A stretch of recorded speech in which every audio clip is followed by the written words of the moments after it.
Makasih Pak Agus. Bismillahirrahmanirrahim. Assalamualaikum warahmatullahi wabarakatuh. Yang kami hormati Pak Menteri dan juga Bapak Ibu tokoh bangsa dan juga para pimpinan dan semua yang hadir di sini ya, luar biasa sekali.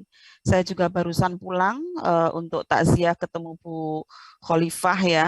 Aura ketokohan luar biasa masih terasa ya di hari ketiga ketika kami hadir di rumah duka. Subhanallah luar biasa sekali. Innalillahi wa inna ilaihi roji'un. Kemarin ketika banyak teman-teman mendengar kabar berita, banyak sekali yang pada testimoni sedang menangis di tempat umum karena tidak tahan ya untuk merasa kehilangan. Saya termasuk yang menangis di tempat umum ketika posisi ada di Bandara Makassar saat itu gitu, sampai orang lewat pada bingung ini kenapa ada ibu-ibu sendirian menangis begitu ya. Ya karena saking cintanya kami ya kepada Buya gitu yang kemudian betul-betul merasa kehilangan. Nah, ada beberapa catatan penting selama kami berinteraksi dengan Buya. Yang pertama adalah saya pernah ketemu dengan Buya ketika berdiskusi dan satu lift gitu, kemudian beliau menyampaikan kepada saya, Bu Alim, tolong apapun yang terjadi di persyarikatan, jangan sampai meninggalkan persyarikatan. Dinamika di sebuah persyarikatan, di sebuah organisasi itu hal yang biasa. Jadi apapun yang terjadi, tolong jangan tinggalkan persyarikatan, kita harus punya daya lenting ya, punya ketahanan yang kuat begitu. Itu yang terngiang yang terus ada pada diri saya, apapun yang kita hadapi di persyarikatan kita harus hadapi dengan baik. Karena memang beliau juga tokoh yang memberikan rekomendasi, salah satu tokoh yang memberikan rekomendasi saya untuk mendaftar ke Komnas Perempuan ya. Sangat mendukung ketika kami menyampaikan bahwa kami bermaksud untuk mendaftar menjadi salah satu komisioner Komnas Perempuan. Sehingga ini luar biasa sekali. Nah, beberapa hal lain yang tidak banyak juga diketahui oleh masyarakat adalah beliau adalah suami idaman. Kenapa saya katakan suami idaman? Karena beliau juga melakukan pekerjaan-pekerjaan rumah tangga sendiri. Dari anak ideologisnya ya, saya mendapatkan kabar ya dari Mas Erik misalnya menyampaikan bahwa beliau itu menyetrika sendiri, mencuci sendiri gitu ya.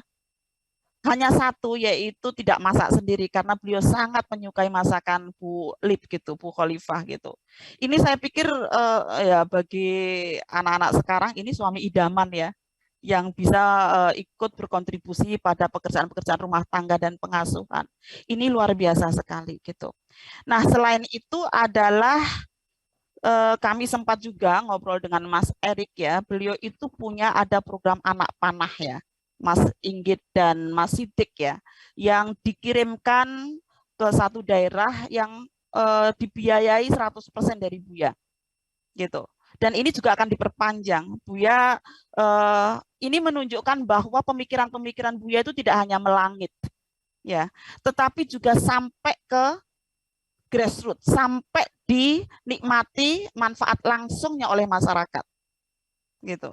Nah, ini luar biasa ya. Mudah-mudahan nanti akan muncul anak panah lainnya ya yang diteruskan oleh tokoh-tokoh lain untuk bagaimana membumikan ide-ide yang ada itu sampai benar-benar dirasakan manfaat langsung oleh masyarakat.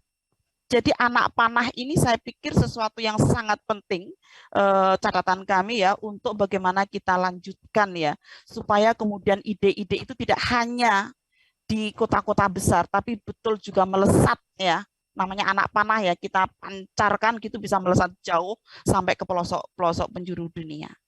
Yang terakhir, kami juga pernah terlibat terkait dengan saat itu saya aktif di Saya Perempuan Anti Korupsi ya.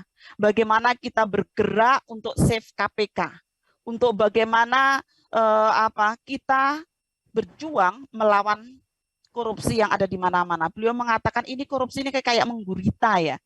gitu. Ini korupsi ini menyebabkan kemiskinan yang ada di Indonesia ini. Karena itu saya masih ingat karena kita saat itu satu gerakan bersama ya di gedung Muhammadiyah di Tiro gitu untuk save KPK pada sekitar tahun 2015-an kalau tidak salah. Itu kemudian bagaimana kita menguatkan agar kita melawan yang namanya korupsi itu ya. Kader Muhammadiyah saat itu beliau katakan ya harus garda terdepan gitu ya untuk menjadi kader-kader yang bisa melawan korupsi. Ini dibuktikan juga integritas beliau itu dengan kalau kita lihat ya banyak tawaran-tawaran ya yang sangat strategis, tetapi beliau banyak yang tolak juga. Bahkan kalau ada cerita itu ditawari sebagai komisaris ya, lalu ditanya gitu, ini kerjanya apa? Rapat 2 kali setahun, tapi gajinya wah beliau nggak mau ya. Beliau itu kalau bekerja itu seperti sunatullah, dalam arti kalau kita kerja segitu ya kita dapatnya segitu misalnya gitu. Tidak bisa kerjanya sedikit kok dapatnya banyak, itu pasti harus dicurigai. Ya, nah ini menunjukkan integritas beliau yang sangat luar biasa gitu. Oleh karena itu sangat-sangat patut ya kita meneladani beliau dan realitas fakta sampai 3 hari ini dengan aura keberagamaan para petakziah itu sangat menunjukkan bahwa siapa beliau yang sebenarnya gitu. Mudah-mudahan kita semuanya bisa meneladani beliau dan bisa menjadi anak panah yang diharapkan untuk meneruskan perjuangan beliau. Allahumma firlahu warhamhu wa'afi wa'fu anni. Mudah-mudahan beliau husnul khotimah dan mendapatkan surga Jannatun Naim yang sebaik-baiknya di sisi Allah Subhanahu wa taala. Saya pikir itu Pak Agus, dan sekali lagi kami ucapkan terima kasih kepada semuanya. Mohon maaf jika ada hal-hal yang kurang berkenan. Assalamualaikum warahmatullahi wabarakatuh.